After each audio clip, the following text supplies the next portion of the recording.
എടി ദേവി, നിന്റെ ആങ്ങളയില്ലേ ആ കുരുത്തം കെട്ടാൻ ഇനി മേലെ എൻ്റെ വീട്ടിൽ കയറ്റരുത് കേട്ടാ. അവൻ ഇന്നലെ എൻ്റെ വണ്ടി എടുത്തുകൊണ്ട് പോയി.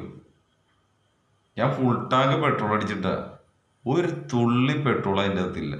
ഇപ്പം ഞാനൊന്ന് പുറത്തോട്ട് പോലെട്ടാ വണ്ടി എടുത്തപ്പോഴേ അതിൻ്റെ അകത്ത് ഒരു തുള്ളി പെട്രോൾ ഇല്ല. അത് മാത്രമല്ല, ഇന്നലെ അവൻ ആ വണ്ടി കൊണ്ടുപോയിട്ടില്ലേ അപ്പുറത്തുള്ള സുരേഷിനെ ഇടിപ്പിച്ചു. അവിടെ നിന്ന് പരാതിയായിട്ട് അവരിപ്പോൾ എന്നെ ഫോണിൽ വിളിച്ചിട്ടുണ്ടായിരുന്നു. ഉള്ള കഞ്ചാവും വെള്ളമൊക്കെ അടിച്ചിട്ടേ ഇവൻ ഇങ്ങോട്ട് കയറി ഇവിടെ വന്നിട്ട് എന്നെ വണ്ടി എടുത്തിട്ട് പോയിട്ട് ഇതാണ് ഇവൻ്റെ പരിപാടി. അത് ശരി, എന്റെ ആങ്ങളെ നിങ്ങൾക്ക് പിടിക്കുന്നില്ലല്ലേ? കണ്ടാലോ ഒരാളുകൾക്കൊക്കെ നിങ്ങൾക്ക് ബൈക്ക് കൊടുത്തു വിടാനായിട്ട് പറ്റൂല. അവനിപ്പോ ആ ബൈക്ക് കൊടുത്തിട്ടൊന്ന് പോയതിപ്പോ എന്താ കുറ്റം? ആഹാ, അവൻ ആ ബൈക്ക് എടുത്തിട്ട് പോയിട്ട് കാണിച്ച കാര്യങ്ങളൊക്കെയാണ് ഞാനീ പറഞ്ഞത്. ഇതിനൊക്കെ സമാധാനം ആര് പറയും? നീ പറയോ അല്ലെങ്കിൽ ഞാൻ പറയണോ? അത് നിങ്ങൾ തന്നെയാണ് പറഞ്ഞാൽ മതി.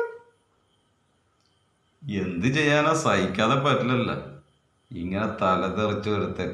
എന്റെ ആങ്ങളെ കുറ്റം പറഞ്ഞു കേട്ടോ. പറയൂടി, അവനെ കാണട്ടെ, ശരിയാക്കി കൊടുക്കാട്ടാ.